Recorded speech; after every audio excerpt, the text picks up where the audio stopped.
বাংলাদেশের সঠিক অ্যাপ্রোচের প্রতাপে মুখ থুবড়ে পড়ল আফগানিস্তান। যে বাংলাদেশ বছরের শুরুতে এই আরব আমিরাতের মাটিতেই পুচকে আমিরাতের কাছে সিরিজ হেরে নতমুখে ফিরে গিয়েছিল, সেই বাংলাদেশই এবার একই মাঠে হোয়াইট ওয়াশের স্বাদ দিল আফগানিস্তানকে।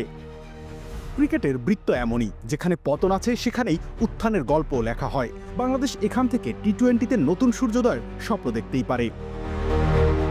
সিরিজের সবথেকে প্রশংসনীয় বিষয়টা ছিল বাংলাদেশ দলের রোটেশন কৌশল। বোলারদের মধ্যে দারুণ ভারসাম্য তৈরি করেছে টিম ম্যানেজমেন্ট।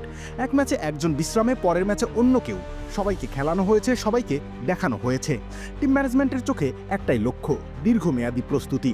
কিন্তু ব্যাটিংয়ে সেটা সম্ভব হয়নি। তাওহিদ হৃদয় আর লিটন দাসের অনুপস্থিতি, সৌম্য সরকারের ভিসাজনিত অনিশ্চয়তা, সব মিলিয়ে ব্যাটিং অর্ডারটা ছিল অর্ধেক আঁকা ছবির মতো। তবুও সেই অপূর্ণ ব্যাটিং দিয়েই বাংলাদেশ জিতেছে সিরিজ, সেটাই সঠিক দিক নির্দেশনার সবথেকে বড় প্রমাণ।